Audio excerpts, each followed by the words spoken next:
iHeart, get ready. Fantasy football is here. Welcome to the Scout Fantasy Show. ScoutFantasy.com is home to the Fantasy Football World Championships and the best players in the world. Real money winners giving their secrets to help you win. Now exclusively on iHeart. This is the Scout Fantasy Show with your host, the one, the only, Dr. Roto. Dr. Roto, get out the insurance cards, get out the copay. The office is open, my friends. So we'll go over some of the waiver wire ads and how much money they cost, and did people make good moves and bad moves. But I want to start with some news. And the first one is the Dolphins offensive coordinator Clyde Christensen said that there will be a committee in Miami, which is what I knew was going to happen, which is why I backed off on Kenyon Drake last night. I was thinking going very heavy, and I changed my mind because of news like this. And I tell you this, Adam Gase likes Damian Williams. He likes him. He trusts him. He doesn't really trust Kenyon Drake, but he knows he has ability. But I think coaches at the end of the day, especially coaches who value their jobs, need to go with players they trust. Watch to see Damian Williams get more reps than you think. Okay? I think that's going to happen. Next. Jameis Winston said he's feeling better. He's been playing through a sprained AC joint in his throwing shoulder, but it looks like he's better and he's practicing. He's on track to start against the Saints. I like him in this matchup. I don't love him. You can never love Jameis Winston anymore. He is absolutely overrated in the fantasy sense. Does that mean he's not a good start? Some weeks he will be, but it'll be the weeks you don't have him. The weeks you count on him will be the weeks that he sucks. That's how I feel about him. So I don't want to buy into Jameis Winston anymore. I'm pretty much done with him for that as anything more than just a fill-in. You got to go look elsewhere. And then finally, Josh Gordon was reinstated on a conditional basis by Roger Goodell. Right now, from what I could tell, it looks like a Week 13 return. So in the playoffs, if you go bid on Josh Gordon, he might be there for you. I don't feel great about it. Have you seen the Browns quarterback? Have you seen their offense? I'm not buying it. Maybe he gives you one good game. I'm not feeling great about the situation. I'm not going to pay top dollar for it. I'm not going to pay top dollar for 4 for 50. I'm going to leave myself some free agent bidding room, so I'm not going crazy there. David Johnson is talking about the fact that he still thinks he can return. I just don't see it. I don't know why they would bring him back. What does he have to prove? It's got to be 100%. The team stinks. There's no Carson Palmer. The season's done. I know he's saying that because he wants to play, but there's no way on God's great earth I'm letting this guy out there. No way. It's just silly.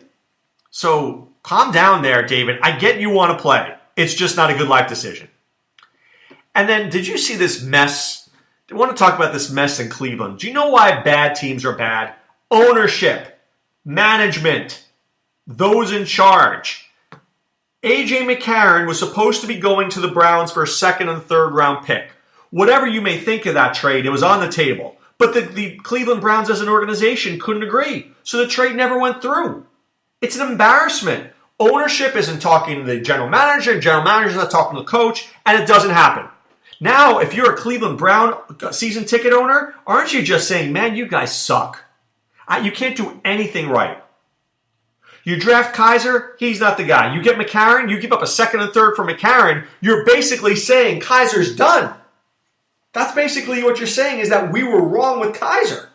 Because you're not going to give up a second and third round pick just to sit A.J. McCarron. That makes no sense. And who knows how good A.J. McCarron really is? Is he Jimmy Garoppolo? I don't think so. He was a winning college quarterback. Is he a great real-life quarterback? I don't really think so. I don't really think so. All right, let's take a look at the moves, the free agent moves. So first I'll go through the World Championship. Kenyon Drake in one league went for $212. We were the next highest bid at $158. Damon Williams went for $157. We were the next highest bid at $145. We lost out.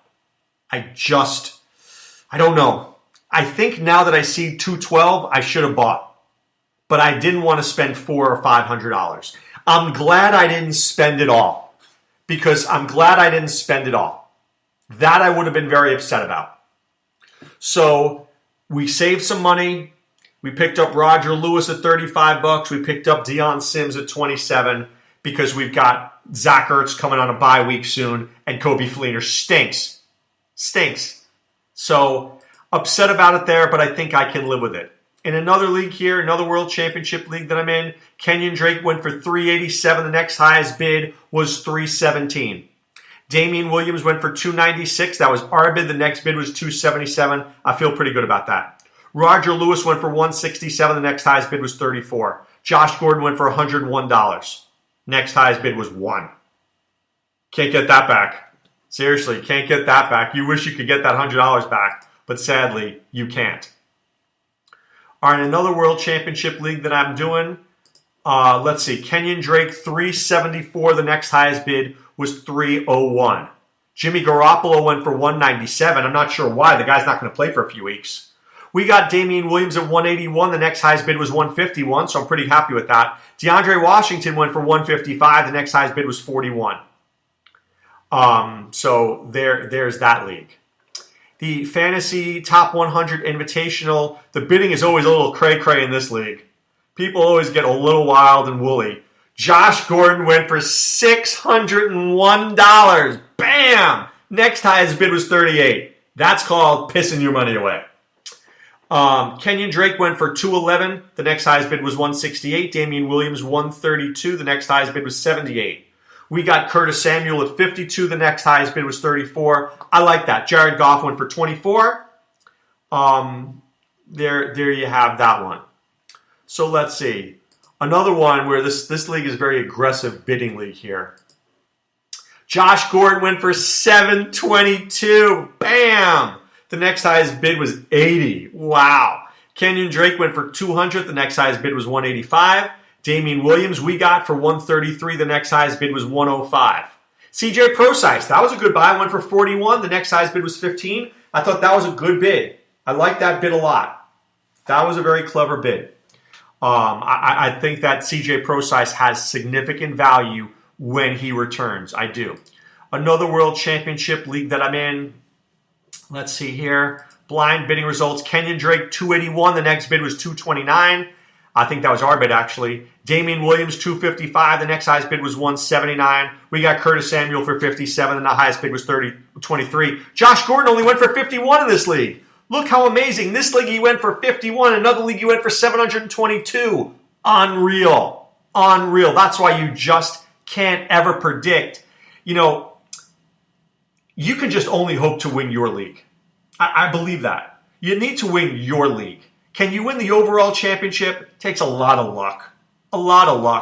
Are you getting the right deals on the right guys? Are you paying a premium? Are you not paying a premium? That's what it is. So it's a hard thing. It's hard to win an overall championship. It's easy to win your league. So when you bid, I want you to worry about bidding against your league, not about everybody.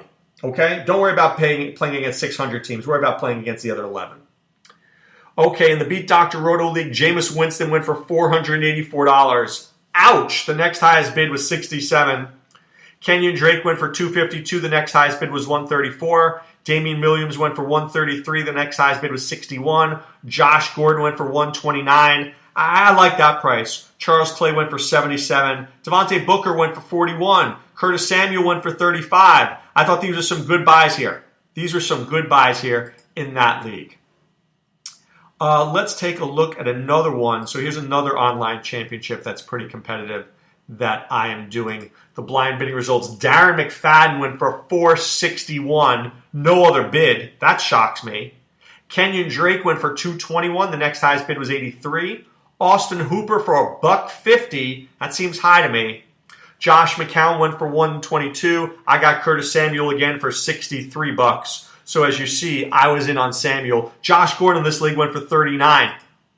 Josh Gordon, $39. That was a pretty good one. I'll give you a couple more leagues here. Here's another online championship, very competitive online championship league that I'm doing here. Josh Gordon, $818. Bam. Kenyon Drake went for $468. The next highest bid was $337. And that wasn't me. I wasn't in that bid. Damian Williams, we got for 154. The next highest bid was 132. So I'm pretty happy about that. I got the discount. I got the discount on Williams. I don't know whether that's going to be the right play or the wrong play, but that was the decision I made. I wanted to go for the discount and work it there.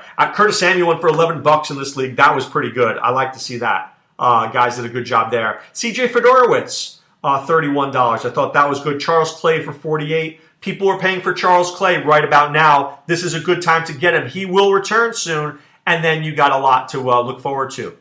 So in this league, I want to see here. So the team that spent all that money on Gordon is 3-5. So he's pretty much done.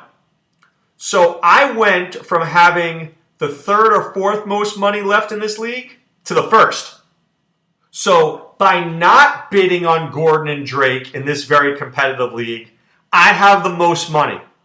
I have the most money, and I have a lot more. One other guy has like $18, $25 less, but after that, it's a big difference, about $200. I can get the next player I want, right? I can get the next player I want, and that was the gamble I took.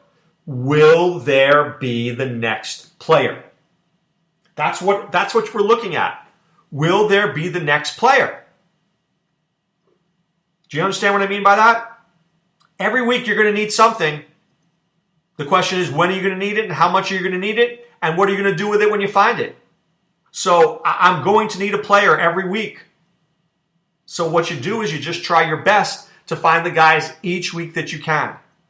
And you have to drop players that you don't want to drop. I'm looking at this team here right now, and I've got Zach Ertz and Travis Kelce on the same team. They both have a bye week, week 10. I'm going to have to cut somebody. I'm going to have to cut somebody I don't want to cut. I don't know who that person is yet. But we'll have to figure out who that is. But I'm going to have to cut somebody. So there are a lot of decisions that we need to make as general managers that are not easy on a week-to-week basis. But you try to manage your team the best that you can and get through it. Okay? You got to get through it. Bye weeks are still here. I want to talk about that for a second. So you know we have the crazy bye week this week, right? You know we have the crazy bye week this week. But next week, very big bye week. Kansas City, Hunt, Kelce, Hill, Oakland, Carr, Crabtree, Cooper, Lynch, Philadelphia, Wentz, Ajayi, Blunt, Jeffrey, Ertz, Baltimore. Blech. So that's week 10. Week 11. More. Indianapolis. The Jets, San Francisco, and Carolina. I think that week will hurt people a little less. Maybe a little T.Y. Hilton and Marlon Mack. Maybe a little Robbie Anderson and Bilal Powell. But nothing we can't get through. Nothing we can't make it through. But week 10's a rough one too. Week 10 is a rough one. The Chiefs have been helping a lot of people. The Eagles have been helping a lot of people. These are two teams, if you were on them in the beginning of the season, good for you. You made the right moves. Okay, let's talk about tonight's game. So first of all, let's take a look at the Bills. Tyrod Taylor, he does just enough to win.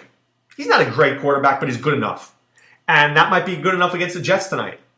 LaShawn McCoy is the rock of this team. He's the 20-touch player. Maybe 15 to 20 carries, 5 to 6 receptions. So love him. He's a must start. I'm torn about Kelvin Benjamin tonight. I think it's 50-50 if he plays. If he plays, maybe he's more of a decoy.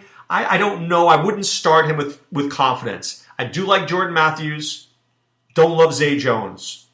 And, of course, Charles Clay is out. So I'm all in on McCoy and Matthews tonight. And Taylor, I like a little bit. I really like Steven Hauschka, and I like the Bills' defense. That's what I really like tonight. For the Jets, I don't think this is a big Josh McCown night. I like Bilal Powell. I don't love Matt Forte, but Matt Forte is getting opportunities. Between Kearse and Anderson, who knows what's going on there. I do like Robbie Anderson. I always do like Robbie Anderson. I think he's their big play guy. My favorite Jet tonight is Austin Seferian-Jenkins. So we saw what O.J. Howard did to the Bills. I don't know whether Austin Seferian-Jenkins can do the same thing, but he's certainly a good enough player. So for the Jets, I like Anderson, Seferian-Jenkins, Bilal Powell. But I have the sinking sensation this is going to be more of a defensive struggle. I hope it's not. I want to see points because I actually have players on both these teams. But that is my expectation. Okay? My expectation is also for you to go to scoutdfs.com. I really need you there. If you haven't been there before, get your free week's trial. See what we're all about. Read our articles. Listen to our podcasts. Check out the Optimizer. I love our Optimizer. I really do. Check out Sean Childs' weekly positional reports. Sean is a terrific, terrific fantasy analyst. He knows his stuff. I would not lead you astray with that at all. So take a look at that. Sean does an amazing job. Also go out to scoutfantasy.com. Enter the promo code ROTO2017. Get half off your first month. It's not too late to win your league. Get in, be part of what we're doing, win a championship, get out. It's simple. Hopefully you stay there for our other sports because we'd love to see you. Okay? But right now it's time to put away the insurance cards, put away the copay. The office is closed, my friends. Remember on Friday, we do the visionary plays of the week and the hot takes. I love my hot takes thing because I'm just so visceral. I go in there. This is what I think. Bam, bam, this player, that player. It's my favorite podcast of the week, and I hope it helps you guys, right? I hope it helps you guys win your fantasy football leagues. But time now to put away the insurance cards, put away the copay. The office is closed, my friends. Back with so much more. This is Dr. Roto saying be well. Take care. Thanks for listening to the Scout Fantasy Show. There's never been a better time to join the Scout Army. Visit scoutfantasy.com. Use the promo ROTO for 2 months free. And don't forget, fantasy players, please thumbs up the podcast on the iHeart app. See you next time. Go Scouts!